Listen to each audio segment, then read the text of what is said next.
اس کی دعوت دی لوگوں کو، اور اس کے نتیجے میں یہ ترقیاں ہوئی. لیکن افسوس اس بات کا ہے کہ ہم نے اس کتاب پر ہی غور کرنا چھوڑ دیا، اس کتاب کو ہی پڑھنا چھوڑ دیا، اس کتاب سے ہدایت حاصل کرنے کی جو بات ہم سے کہی گئی تھی ہم نے چھوڑ دیا.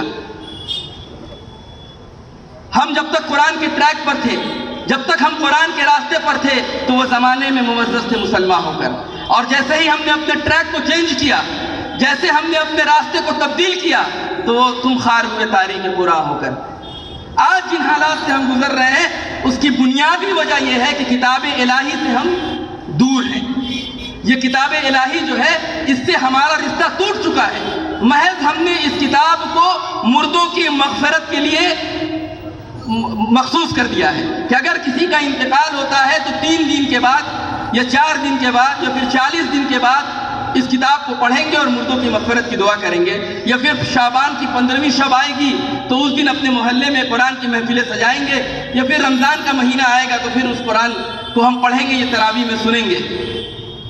تو اس کتاب کے ساتھ ہمارا جو تعلق ہونا چاہیے تھا، اس کتاب کو پڑھنا، اس کو سمجھنا. بھی کچھ دیر پہلے سیشن میں علماء نے یہ بات آپ کے سامنے رکھی کہ اس کتاب کے ساتھ ہمارا تعلق، اس کے حقوق کیا ہیں، اس کے کیا حقوق ہیں، ہم اس حقوق کو ادا نہیں کر رہے ہیں. تو ہمیں اس کتاب کو پڑھنا ہوگا.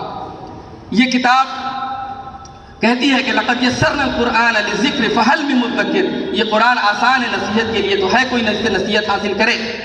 تو آئیے آج کی اس نشست میں ہم یہ وعدہ کریں کہ ہم قرآن مجید کو پڑھیں گے، سمجھ کر پڑھیں گے.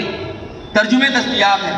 آپ کا تعلق جس مکتبہ فکر سے ہو، آپ کا تعلق جس مسلک سے ہو، آپ جس عالم پر یا جس مفسر پر آپ کو بھروسہ ہو، آپ ان کا ہی ترجمہ پڑھیں اور کوشش کریں کہ کم سے کم ایک مرتبہ قرآن مجید کو مکمل پڑھیں گے. اللہ تعالی ہم سے کیا کہنا چاہتا ہے اس کو جاننے کی کوشش کریں گے.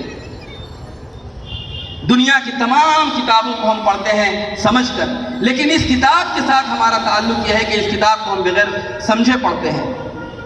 اس کتاب کو ہم بغیر سمجھے پڑھتے ہیں اور یہ سمجھتے ہیں کہ اس کو پڑھیں گے. بعض حضرات کہتے بھی ہیں کہ اس کو پڑھنے سے ہم گمراہ ہو جائیں گے.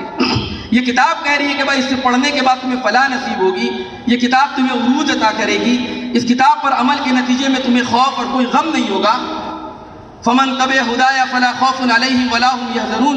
یہ کتاب کہہ رہی ہے، اور ہم یہ کہہ رہے ہیں کہ نہیں، اس کتاب کو پڑھیں گے تو ہم گمراہ ہو جائیں گے. دوسری تمام کتابوں کو پڑھ رہے ہیں اور اگر نہیں پڑھ رہے ہیں تو صرف قرآن مجید کو نہیں پڑھ رہے ہیں. لہذا ہم یہ کوشش کریں کہ اس کتاب کو کم سے کم ایک مرتبہ پڑھیں گے. ہماری مساجد میں جو علماء ہیں میں ان سے بہت ہی مخلصانہ اور مؤدبانہ گزارش کرتا ہوں کہ مساجد میں درس قرآن اور تفسیر قرآن کا پروگرام ہو. ہمارے امام صاحبان کم سے کم ہفتے میں ایک دن قرآن کی تفسیر مصلیان کے لیے اس طرح کا پروگرام منظم کریں، آرگنائز کریں. ہمارے گھروں میں کم سے کم ایک ترجمہ قرآن ضرور دستیاب ہو. ہم خواتین کو بھی اس طرف راغب کریں کہ وہ بھی اس کتاب ہدایت سے استفادہ کریں، وہ بھی اس کتاب ہدایت کو پڑھیں. ہم اپنے بچوں کو بھی قرآن سے قریب کرنے کی کوشش کریں، اور اگر اس کتاب پر ہم چلیں گے تو پھر سے، اگر اس کتاب کے ٹریک پر ہم آ گئے، پھر سے ہم اس راستے پر آ گئے تو پھر سے عزت اور سربلندی ہمارا مقدر بنے گی. اور اگر اس کتاب سے اپنے رشتے کو اسی طریقے سے ہم توڑتے رہے اور اسی طریقے سے قرآن کے حقوق کو پامال کرتے رہے تو پھر جن حالات سے آج ہم گزر رہے ہیں اس سے بھی خراب حالات آئیں گے. اللہ تبارک و تعالیٰ سے دعا ہے کہ اللہ تعالیٰ قرآن مجید سے ہدایت حاصل کرنے کی ہم سبوں کو توفیق عطا فرمائے، قرآن کے حقوق کو ادا کرنے کی توفیق عطا فرمائے. وآخر دعوانا ان الحمد للہ رب العالمین. والسلام علیکم ورحمۃ اللہ وبرکاتہ.